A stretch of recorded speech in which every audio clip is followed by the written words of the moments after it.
안녕하세요. 박용덕입니다. 2024년 제35회 공인중개사 시험대비 기출 보객이 32회 9번 문제입니다. 등록의 결격사유죠. 옳은 것을 모두 고른 것을 했는데 이 결격사유는 반드시 결격사유도 있고 등록 기준도 있네요. 자주 출제되는 파트입니다. 기억, 피특정 후견인은 등록할 수 없다 했는데 피특정 후견인은 결격사유 아니죠. 피성년 후견인, 피한정 후견인은 결격사유입니다. 자, 그 다음에 집행유예는 유예기간 만료 2년간 결격사유에 해당되는 것으로 개정됐습니다. 미연은 옳은 내용이고요. 디귿 자본금 5천만 원 이상 사회적 협동조합은 영리법인이 될 수 없습니다. 그래서 틀렸습니다. 정답은 2번이 되겠습니다. 옳은 것은 요즘 최근에 출제되는 패턴이 이렇게 박스형 문제가 많이 출제되고 있습니다. 꼭 익히셔야 되겠습니다. 약 50% 정도가 이렇게 박스형 문제가 출제되고 있습니다. 자, 다음은 10번 문제입니다. 법인인계공개사의 업무 범위에 해당하지 않는 것은 했는데 법인은 법 제14조에서 규정하고 있는 6가지만 할 수 있죠. 우리 암기 프린터는 24번에 있고요. 암기 프린터는 네이버 카페 박용덕 박사의 부동산 여행에서 다운로드 받을 수 있습니다. 자, 그래서 정답은 3번이 되겠습니다. 개업공개사를 대상으로 한 공제 업무의 대행은 없습니다. 공제 업무는 협회에서 하고 있죠. 그래서 정답은 3번이 되겠습니다. 겸업 범위로 정하고 있지 않는 것은 3번입니다. 1번에 주택의 임대관리 대행 가능합니다. 주택상가 임대관리 대행 가능하고요. 2번에 부동산 이용 개발에 관한 상담 및 주택상가 분양대행 가능하고요. 그 다음에 4번 국세징수법상 공매대상 부동산에 대한 취득알선이나 또는 민사집행법상 경매부동산 취득알선, 매수신청들이 입찰들이 가능합니다. 다만 부칙개공의 경우는 경공매 매수신청들이 할 수 없습니다. 5번에 도배이사업체 소개하는 것은 가능하죠. 용역알선업은 가능하고 용역업은 안됩니다. 도배이사업체를 직접 운영하는 건 안되고 소개하는 것은 가능합니다. 그래서 3번이 정답이 되겠습니다.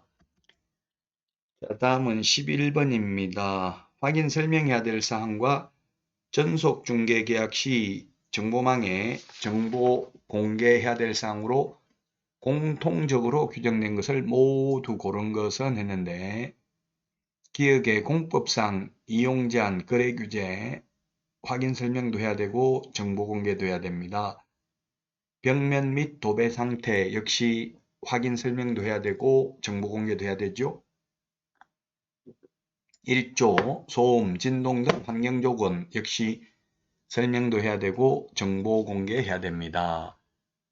리얼이 틀렸네요. 리얼 취득 관련 조서 요건 확인 설명만 하는 내용이고 정보 공개해야 될 내용은 아니죠. 그래서 정답은 3번이 되겠습니다.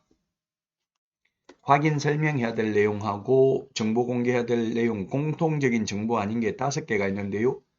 중개보수 산출 내역, 토지 이용 계획, 바닥면의 상태, 취득 관련 조세 4개는 확인 설명만 해야 될 내용이고 정보 공개해야 될 내용은 아닙니다.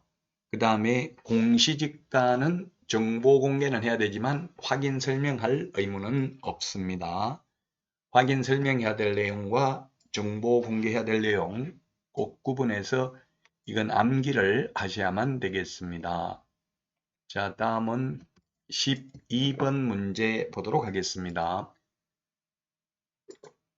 매수신청 대리인으로 등록을 한 개업공개사 갑이 매수신청 대리 위임인인 을에게 공인중개사의 매수신청 대리 등록 등에 관한 규칙에 관한 설명으로 틀린 것입니다. 1번 갑의 매수신고액이 차순위이고 최고가 매수신고액에서 그 보증금을 뺀 금액을 넘는 때에만 갑은 차순위 매수신고를 할 수 있다. 그렇죠. 2등은 1등이 신고한 금액에서 그 보증금을 뺀 금액을 넘어야 됩니다. 왜냐하면 2등을 뽑는 이유는 1등이 보증금만 걸어놓고 잔금을 내지 않았을 경우 2등 차순위 매수신고인에게 기회를 주기 위해서 하는 제도이죠. 그래서 1번 맞고요. 2번 개업공개사는 입찰표 작성을 할 수 있고 제출도 할 수 있습니다. 할 수 없는 게 뭐라고 했습니까? 소송 대리는 안 된다고 했죠. 명도소송, 배당이소송, 항고소송, 기일 변경 신청은 변호사가 할 수 있습니다. 개업공개사는 할 수 없습니다.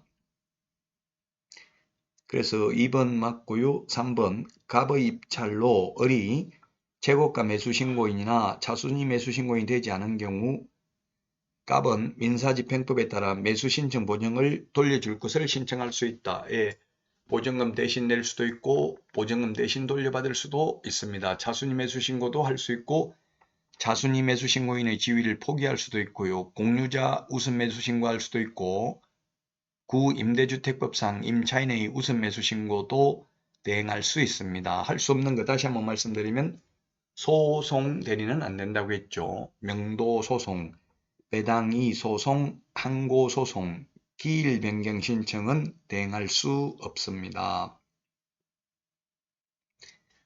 자, 그 다음에 4번입니다.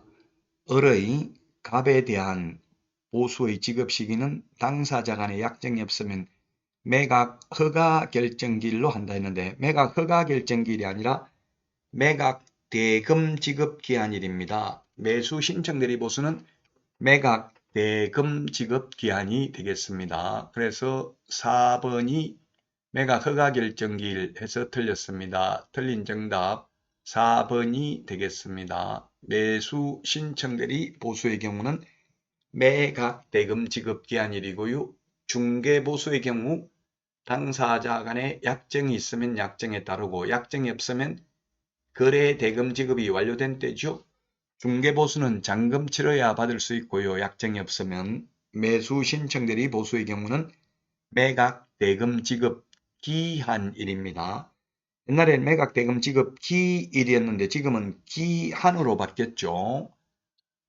돈 있으면 빨리 돈 내고 돈 내는 순간 소유권을 취득하게 됩니다.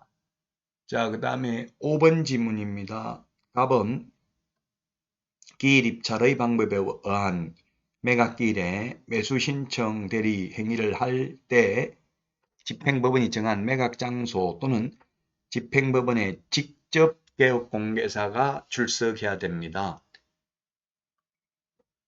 소속 공인계사나 임원이 대신 출석할 수 없습니다. 오직 개업공개사가 출석해야 되고 법인인 경우에는 대표자가 출석을 해야만 합니다. 그래서 틀린 정답은 4번이 되겠습니다. 자, 오늘 여기까지 하고요. 다음 시간에 찾아뵙겠습니다. 다음 시간에 만나요. 안녕.